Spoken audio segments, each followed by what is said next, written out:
Welcome Ravinder Singh. Hi Ravinder. Okay, first of all, let's just get to the formal part. Let's unveil the book.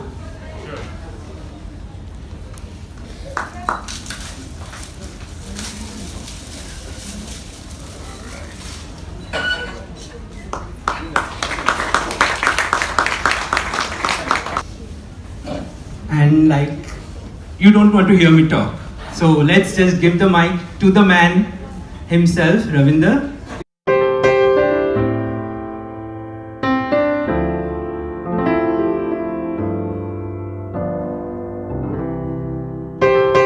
It's great feeling for me every time I look forward for reasons to come to Calcutta. And I think you are the people why I come to Calcutta every time, why I get excited the moment I'm posting a tweet also कि मैं कलकत्ता आ रहा हूँ अपने reader से मिलने. I don't think there is any other city who would love reading so much as Calcutta does every time. I think that's the reason I love to come to Calcutta. So I'm very excited to be here. Are you going to lead this session or am I free to go? You just lead on, I will follow. Alright, fair enough. You'll follow. Great. So yes, आप में से कितनों ने पढ़ ली है ये किताब? We'll cancel the event. अच्छा. Yes, this novel is close to my heart. I'm not sure how many of you know that this year we are also celebrating 10th year anniversary edition of I Too Had a Love Story. So 10 years of writing, this author who became an accidental author became an author by chance and continues to be so by choice. तो 10 साल जब हो गए मेरी माँ परेशान हो गई, इसे 10 साल हो गए. So I gave my mother this copy and then said कि ये क्या है? ये तो आ चुकी है. मैंने कहा मम्मी 10 साल हो गए. अरे 10 साल हो गए इस चीज़ को. So yeah, 10 years down the line when I was thinking कि इस साल जो नई किताब आएगी उसमें ऐसा क्या किया जाए? And I thought that one road accident changed entire life of me and people around me. And 10 years later also, when I wake up in the morning, I still read newspapers and I still read about the road accidents that would have taken place in my city last night. Calcutta में होते हैं road accidents? रोज होते हैं, right? And we get to read about them every day. So the way I look at it is that early morning when I'm reading the newspaper and I read about road accidents. अभी कल परसों की खबर है कि किसी train ने एक स्कूल वैन को मार दिया. एक ट्रक वाले ने पूरी स्कूल, I think 2 जगह पे स्कूल वैन्स के हादसे हुए हैं, छोटे बच्चे मर गए. The way I look at it on a daily basis is that last night also somebody's Khushi would have taken her last breath on the roads of this country. Irrespective of the name, the gender, the age, the demography, somebody's beloved would have died last night or maybe day. 10 years back, I lost Khushi in a car accident.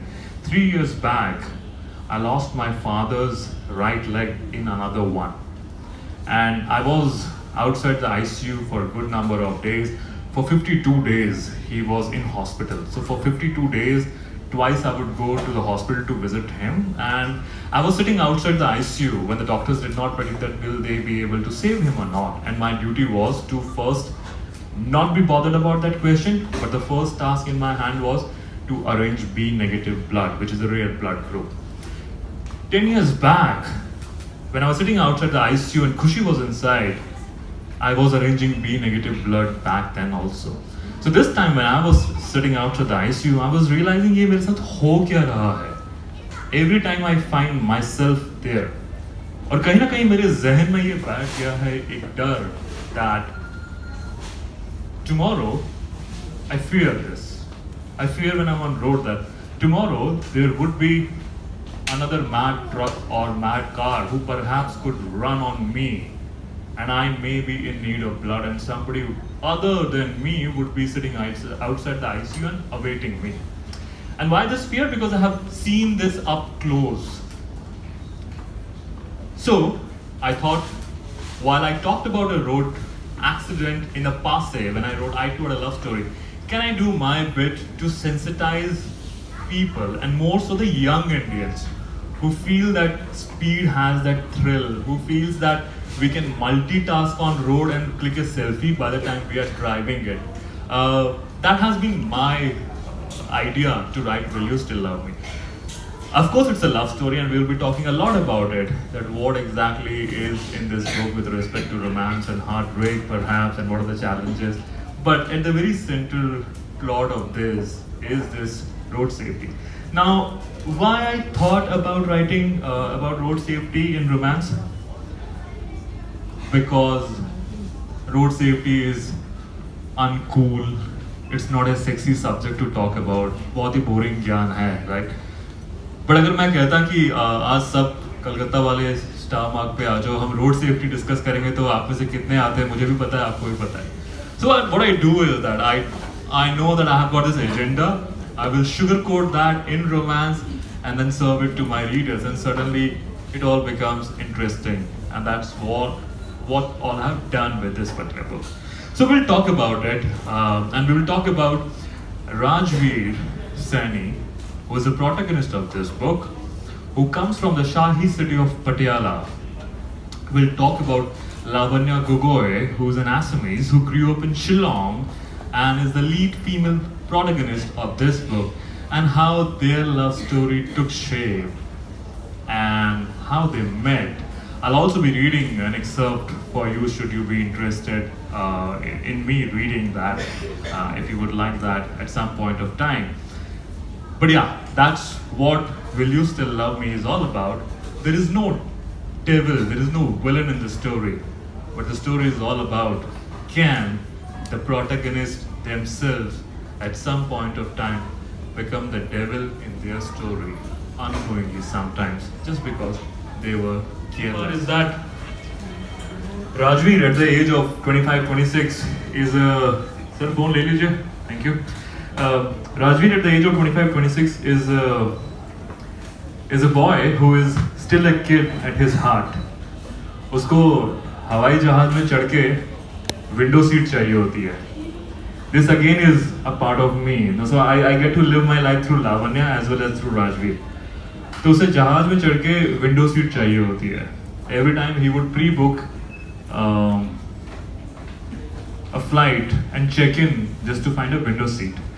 So on this day also, he gets a window seat, he grabs it, and he's all ready to face the thrill of plane taking off, and he's looking at the world down there, and it's all zooms out, and he feels that I have defied gravity and I'm now sailing. In his head, he is doing that, and by the time the plane gets back to the land, he feels like I'm heading back to Earth, as if he was an astronaut on a mission and now coming back to Earth.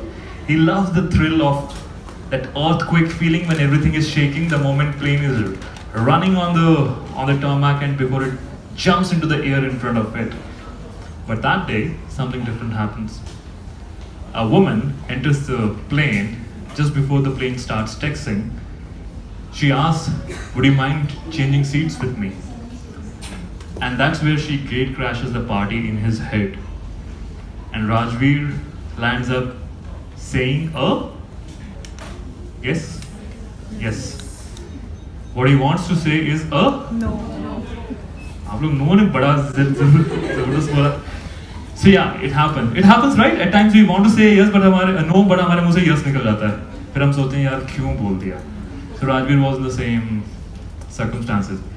Now, there are three reasons why Rajveer landed up saying yes when all he wanted to say was no. Reason number one, Lavanya is a girl. Reason number two, Lavanya is a good-looking girl. Reason number three, Lavanya is a good-looking girl with a lot of people standing behind her now judging Rajveer. What kind of a man and chivalry? एक लड़की seat मांग, तुम seat नहीं share कर सकते उसके साथ. ऐसे बहुत से लोग होते हैं प्लेन में. अक्सर देखता हूँ मैं जब कोई मेरी सीट ले रहा होता है तो. So yeah, he lands up doing that. Couple of minutes later, when the cabin crew, when the plane is in the air, the cabin crew is serving them their eatables and drinks. She lands up giving tea to Rajveer, coffee to Rajveer, and tea to Lavanya. This is when the conversation takes place.